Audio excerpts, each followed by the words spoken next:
I'm Michelle Kokolos with the University of Maryland Environmental Finance Center. I'll be facilitating this conversation along with Carol Barth from the county. Carol, if you want to go ahead and share your screen so we can get rolling with the slides. Yep. So for those of you who attended the last meeting, we'll be working in a similar function where we're going to share the slides and Carol will be taking notes while we're talking. And if you were at the last community meeting, one of the slides we're going to look at is sort of a recap from that one, but I want to breeze through it pretty quickly because we're running a little behind and I want to give you all time to talk as much as possible. So we are here to talk about the action of promoting a healthy food system supported by low carbon regenerative agricultural practices. Carol, oh, excuse me, you can go to the next slide.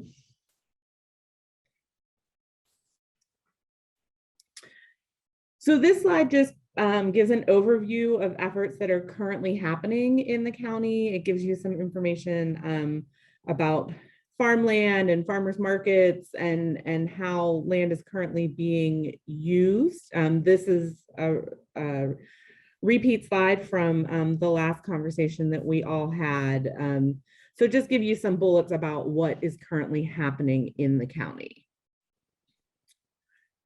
Carol, go ahead and go to the next slide. Okay, so these are the 5 things that we want your thoughts and opinions on this evening.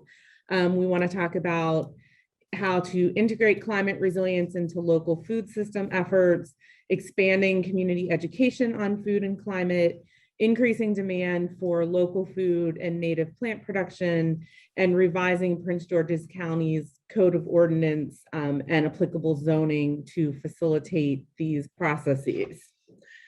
So,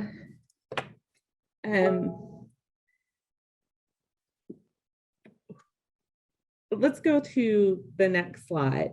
So the first question is really, what hurdles need to be cleared in order to achieve success for these goals? So what are the hurdles about integrating climate resilience into our local food system efforts? What hurdles do we need to clear in order to expand community education on food and climate and increasing demand for local food? And revising the code and ordinance. So I'm interested in hearing your thoughts on the hurdles that we're facing with this action. You can either type in the chat, or if you are comfortable unmuting yourself and speaking, feel free to do that as well.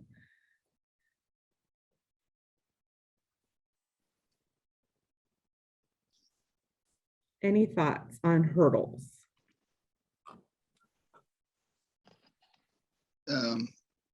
Sorry to interrupt, but I was thinking incentivizing more urban agriculture and encouraging, instead of people having lawns growing food, and encouraging more tree plantation in parks. Even like food grade, like apple trees instead of ornamental trees. Urban orchards. Like orchards in parks. Why not? And obviously encouraging what's it called? Plants that encourage butterfly production, because butterflies apparently are the main insects for biodiversity, because they're worms. I don't know what to call it. I forgot what their names is, but the worms are basically one of the main food for the birds, for other insects, and they're very specialized insects because they only eat certain plants for becoming butterfly. Yeah, sorry, I I talk can too never much. spell caterpillar, sorry. Yeah, caterpillars. Yes. I can tell you how many caterpillars an oak tree supports, but I can't spell the Yes. word. Yeah. Do you have any thoughts on how you would incentivize your friends or neighbors to grow their own food or plant gardens? Or because I think that incentivizing urban agriculture is great. And how do we do that? How do we incentivize people to do those things? Anyone?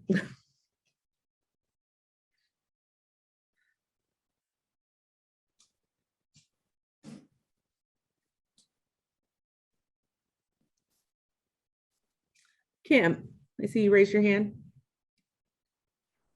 Yeah, I just wanted to say that in terms of incentivizing folks, I know a lot of our urban farmers and community gardens struggle with infrastructure. So water, fencing for wildlife management, all of these sorts of things that if you're an urban farmer, really eats into your bottom line. And this isn't just for urban farming, this is for, all farmers pretty much. So I know there's certain programs through our Natural Resources Conservation Service under USDA, which helps to incentivize this by providing cost share, but there really isn't a whole lot at this point for urban agriculture, or for residents. So, trying to find things that there's grants that don't always support infrastructure. So, the county supporting that would be really helpful.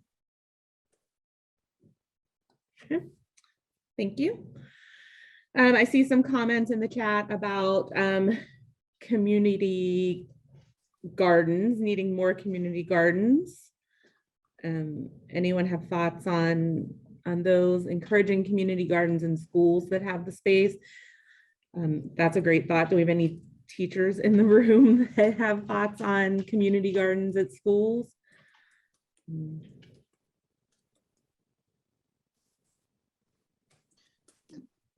I would say, sorry, I keep No, go talking. ahead.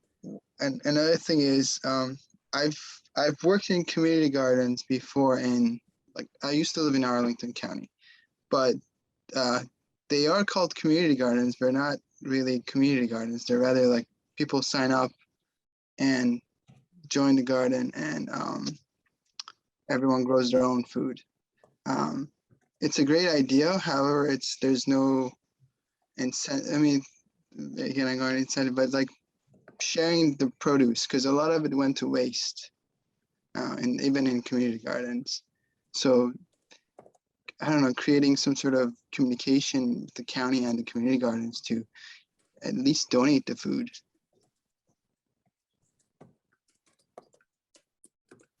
I think that that's a great point. I live in DC, and a lot of the community gardens here are the same way. You have your own plot, you grow your own food, and a lot of it does go to waste because it doesn't get harvested by the people that are utilizing the plots. So I think that that's a great point. I know some of the community gardens in the county also have extra plots that are put in so people can just come and take from those plots. I don't think that that's widespread, but I know of 2 or 3 that are doing that. So that might be helpful too. City of Hyattsville does that, for example.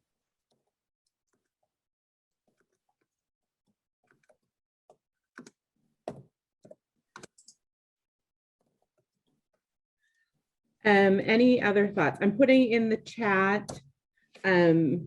We're talking about what hurdles need to be cleared in order to meet these 4 goals in this blueprint, in this step of the blueprint. I saw this in the chat, so I'm putting it in just so we have it here as well. Yeah, the other slide went by really quickly, but I thought some of it had to do with actually local farmers. And then it would be about educating them about actually regenerative agricultural practices. Working with farmers to educate them on, organic type growing practices. And I don't know what all the regenerative agricultural practices are, but I know they're very important.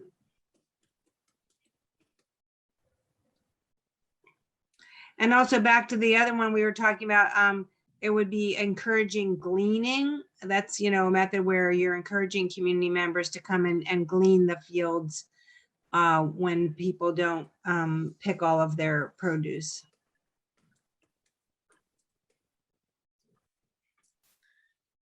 I think that those are excellent thoughts. I was trying to look back through the fine bullets to see where you're talking about farming. And then somebody had mentioned in the chat about the need for community compost collection. And I feel like that's in, Carol, is that in the next That's breakout? in the next one. Yeah. Yeah, so there's going to be the whole next breakout, which Carol and I will also be facilitating. We will be talking about composting in that one. So I know at our earlier last meeting, when we had this topic, we had a number of, you know, sort of food security activists that participated. I guess my question that you all have made me think about is there a way to, you know, link up or pair some of these food pantries or, you know, the on-street refrigerators or those kinds of things with the community gardens, with the urban farms? Does anybody know about that? Is that something?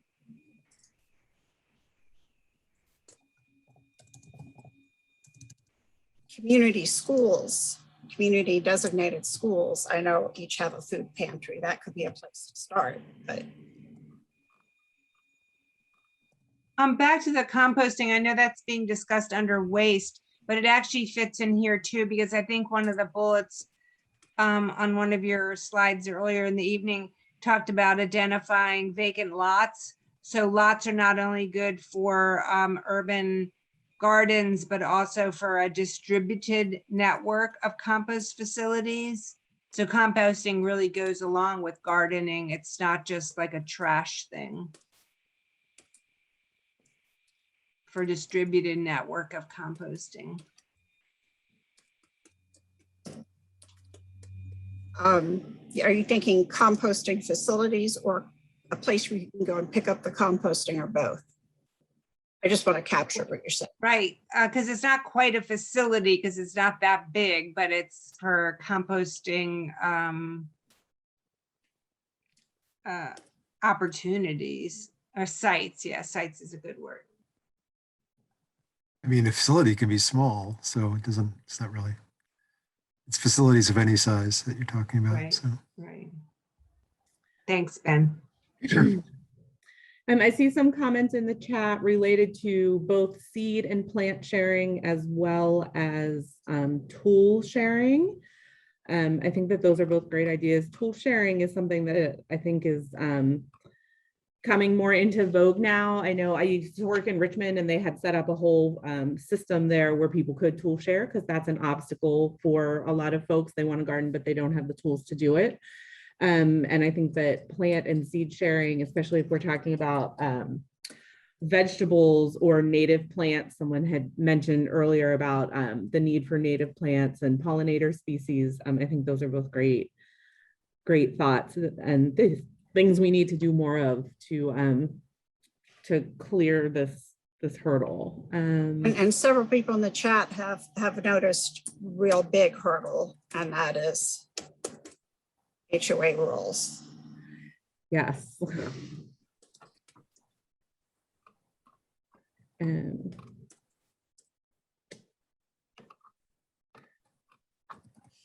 any other thoughts on hurdles, obstacles to reaching these goals? I think that the comment about HOA rules sort of touches on the last one, which was the county code and ordinance. But unfortunately, like HOAs can set their own code, their own rules. Is there anyone who is in this room that lives in an HOA where you have successfully gotten them to change their mind about some of their rules and regulations related to this sort of stuff, or tried unsuccessfully to climb that mountain?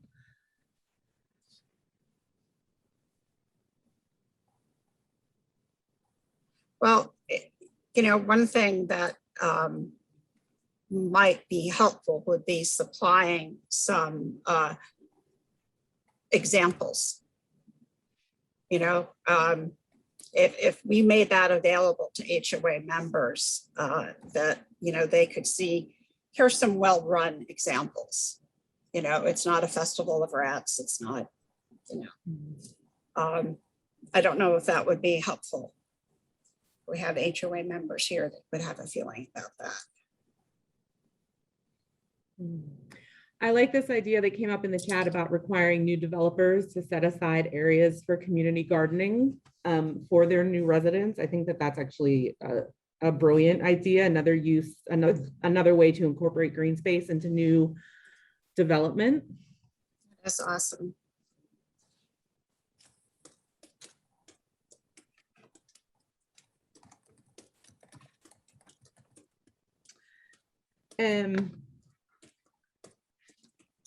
If we don't have any more immediate thoughts about hurdles, we can move to the next slide. And so I think we've already talked about some of these things because they are hurdles, but what tools, resources, technical assistance, and incentives do you need to get involved in these things we're talking about? And involved can mean either taking action to do it yourself. You want to create garden space, you want to plant trees, or it can mean what tools or resources or incentives do you need to help spread the word and get your neighbors involved. Maybe you already do these things, but you want to, you know, get other people doing these things. So what kind of resources do we need? Again, to integrate climate resilience into our local food system efforts, to expand community education on food and climate, to increase demand for local food.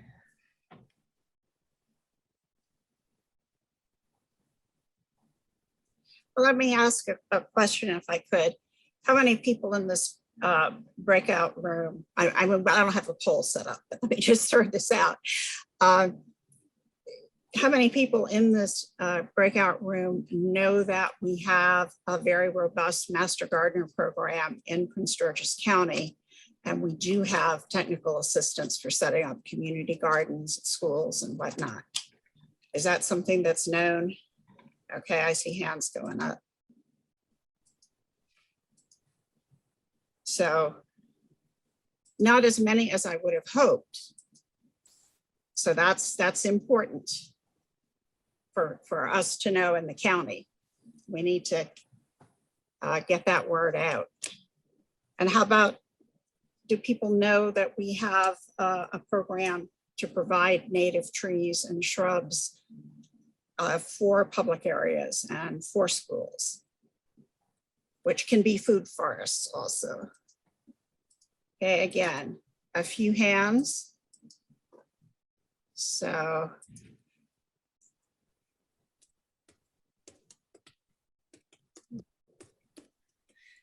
I think that's a great point, Janet. The people who aren't in the room are probably less aware than the people who are. Unfortunately, that tends to happen, right? People go to what interests them, not to what they necessarily want to learn more about. I see in the chat education on native edibles. I think that that's something that could be pretty easily, the county's outreach could be adapted to that pretty easily. I think that that's attainable. That's what I'm trying to say. Providing tax credits to the food service industry to incentivize composting their food waste.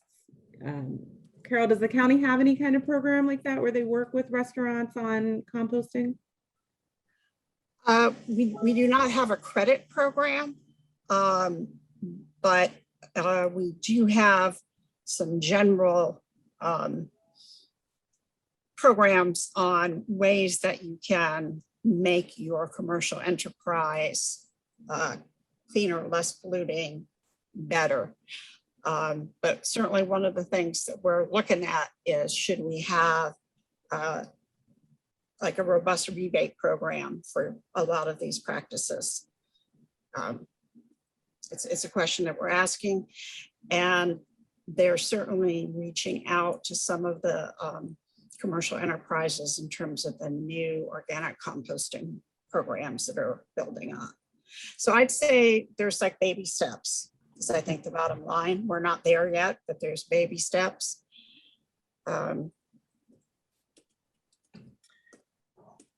I see, Carrie, your comment about incentives for rooftop gardens. Do you mean actually growing food on rooftops, or are you talking about green roofs in general?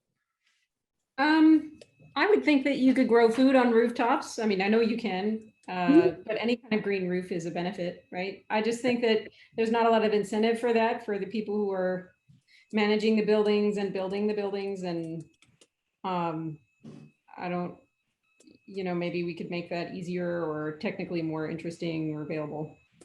Yeah, rooftop gardening is certainly a big thing in other parts. It's real big in New York. There's some rooftop gardens in the district. So I think that's absolutely something that could be talked about more.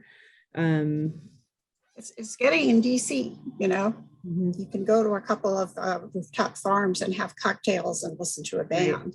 And not just growing food, but also keeping bees on rooftops is gaining a lot of steam in different places, which certainly helps with the pollinator aspect of things as well.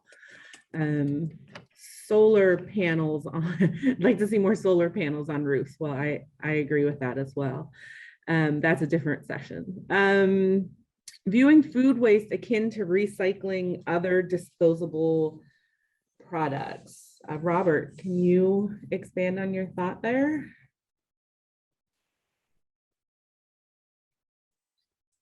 Yeah, I'm looking at food waste. We throw away aluminum cans. We throw away banana peels. What's the difference?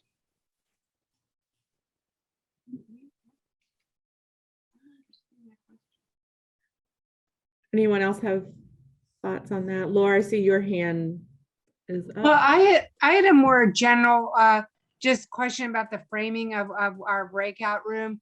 It's right now we're talking about sort of what the individual can do, what you can do with your neighbors and so forth. But we know that just what personal action people do is not going to solve the problem. It needs to be on the community level and a much larger level.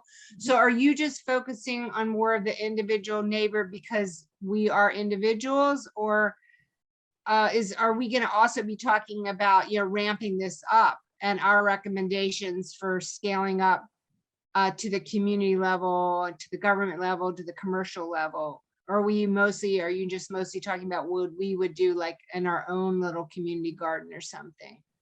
Like we need to be talking about farmers, not just, and urban farms, not just like community gardens. It's not big enough to solve the problem.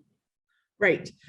We can talk about all of those things. I think that that's an important point to raise. And just to get you all thinking about things, the next question is going to be what needs to happen in the next 3 to 5 years to show progress on this blueprint. So that's where we're headed next.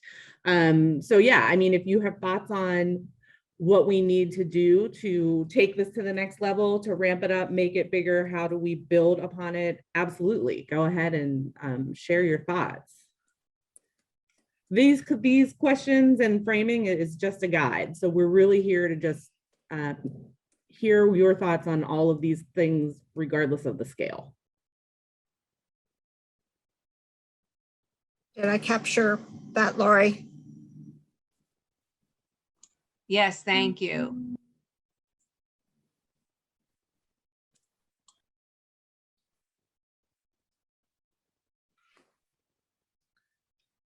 Do you have thoughts on how we scale this up?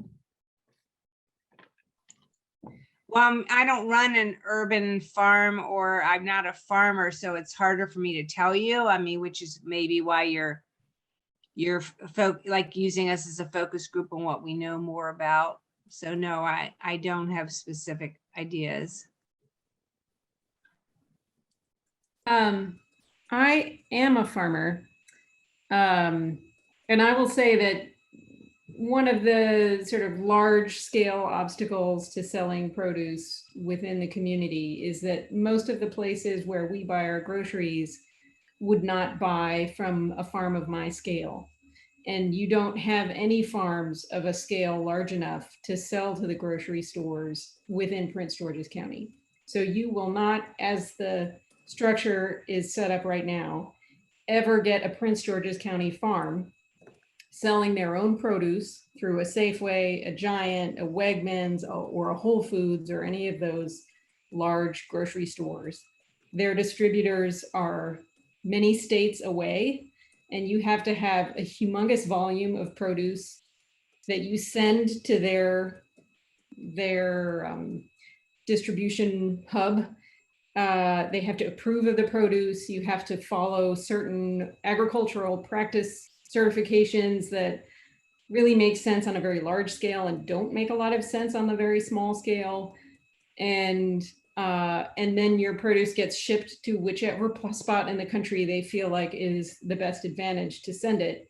So for example, there's an organic berry producer in Western Maryland who said he would sell stuff to Whole Foods, and then instead of selling it within Maryland, they would ship it to the West Coast because his berries stood up to transport so well. And then they would sell Mexican berries in Maryland. So I don't know how Prince George's County wants to step in and try to overcome that obstacle, but but that is one reason why you're not seeing any local farms selling in very local grocery stores. But what about CSAs and farmers markets? So yeah, so we have a CSA, and that works well for customers who have the patience and are willing to come to the farm and take what we have when we have it. And it's not quite right for every customer. I'll say that farmers markets right now, if you expand the number of farmers markets, then you're making it more convenient for the customer, which is great. You're going to rope in more customers. But unless you really ramp up your customer base, then you don't have enough customers going to each farmer's market to make it financially viable for the farmer. So today at a farmer's market, most farmers that I know have to go to 3 or 4 different markets to make the same amount of money that 10 years ago or 15 years ago they could make at one farmer's market. Because it used to be that we had few enough farmers markets that everybody who was into farmers markets would all go to a few really big ones. And so then you could do all of your sales in one spot. So if we don't, so what we really need to do is like really ramp up customer support for farmers markets, rather than just trying to increase the number of markets and just try to get farmers to sort of spread themselves really thin, because that in that circumstance, we're not really making enough money from each market. And then we sort of go broke, you know, standing around at our table waiting for customers to come buy from us. And then on a rainy day, nobody buys anything. So I'm not trying to grouse. I mean, it really is. I want Carrie, can I Yeah. ask a little bit more about that? Of course, Because yeah. in Hillcrest Heights did a farmer's market, and for various reasons, they were not able to attract any farmers to actually come to the market. So what they did was they bought from the farmers and then had a farmer's market with the stuff that they would buy and then transport from the farmers with the community organization. I don't know if there needs, if you would be any way that you could work that out where you get help with that distribution and that sales. Yeah, I think that's a great idea. Yeah, any sort of scenario where you can imagine a community of people gathering together and collectively purchasing from farmers. And I don't mean to shut down farmers markets. Those are great. We just need to build up the customer base a little more. But also, yes, this thing that you suggested in Hillcrest, that if it worked, I think that's wonderful. I think it's a great idea. Any chance you have to take some of the risk off of the farmers' shoulders, and also a little bit of the burden of the marketing and actually like standing there and selling the vegetables, making that process a little more efficient. So people are used to just sort of getting what they get instead of, you know, being able to wander around and getting the pretty vegetables and not the ugly vegetables. And, you know, that any of that stuff you can pull off the shoulder of the farmer will make the whole process run more efficiently and then be more affordable. I do want to say there's a lot of good comments in the chat, and we will be capturing all of those in the notes from the meeting. But we have 7 minutes left, and so I do want to move on to the last question, which is like, what needs to happen in the next 3 to 5 years to show progress on this? And that can be on any level, on the community level, on the farmer level, the larger level. What do you all need to see happen in the next 3 to 5 years to sit back and say, okay, we're really making progress on this food issue and making it more sustainable and systemic within a systemic approach within the county?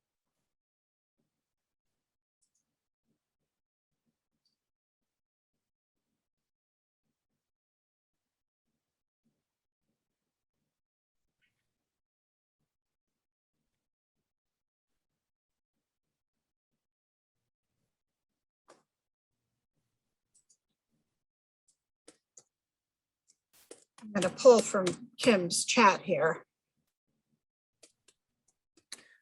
I see a greater supply of local food, that is local business that is providing local food. I'm assuming that that is meant to be something we need to see happen in the next 3 to 5 years. We want to see more small local business in providing local food. As well as more farmers in general. So it's seeing an increase in the number of farms and or, oops, they're flying past me, and or expansion of operations in the county. So those are pretty large scale things we want to see. On a smaller scale, more people who grow things at home. More land across the county preserved for agriculture. I think that that's a really important thought to keep in mind, right? We need to make sure that we are sustaining and preserving the farm land that we have, and that it's not being turned into housing developments and malls. Oh, and I like this one too, encouraging research in inventive farming practices. Oops. Sorry. My scroll button.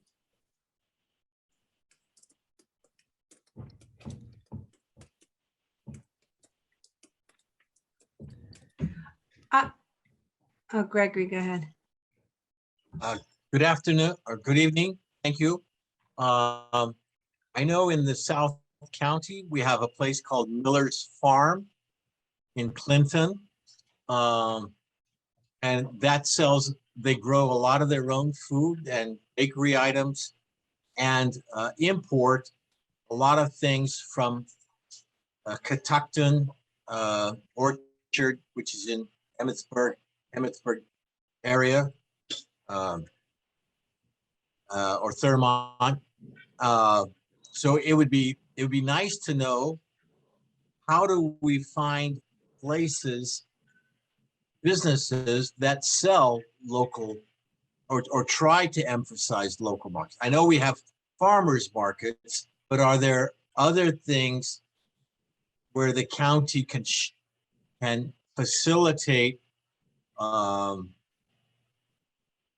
listing businesses that primarily sell Prince George's County or at least Maryland products?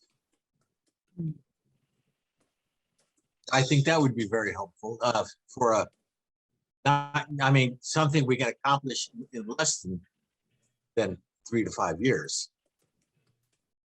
Thank you. Thank you.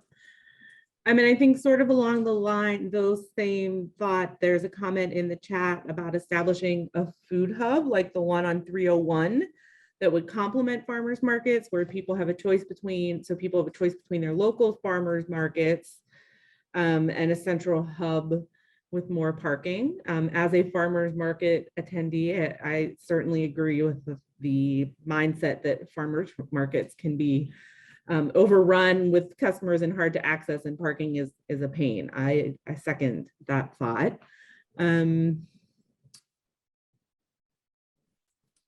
Some other comments about the innovative farming techniques, especially regenerative techniques. So the suggestion was made earlier about rooftop farming. Does somebody want to throw out a target for the 3 to 5 years? You know, we have 1 rooftop farm, 20, 100.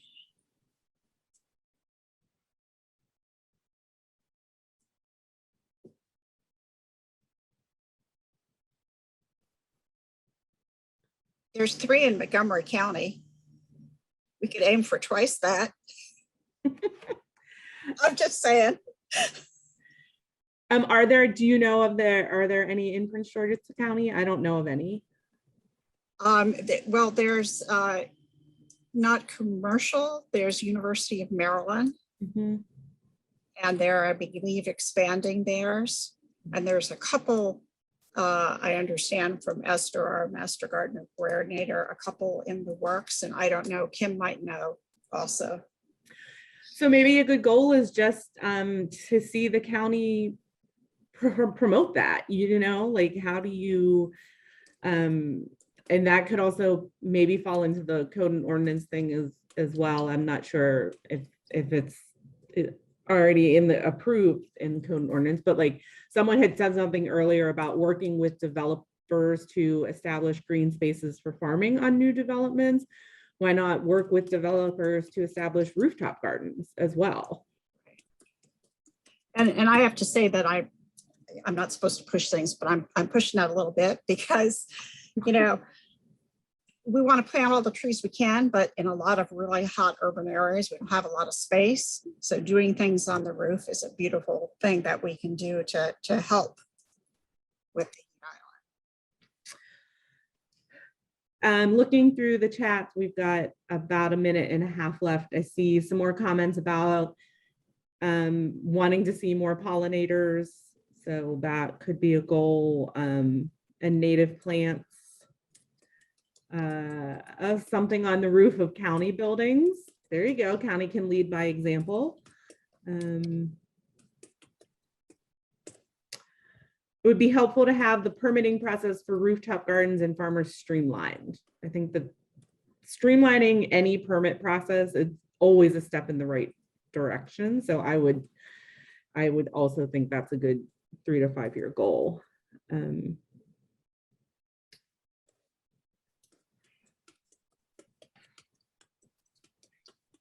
And then Carol, when you're done with that one, if you want to go to the last slide, just so people can see the ways they can continue to engage. And again, we'll be capturing all of the comments in the notes from the meeting.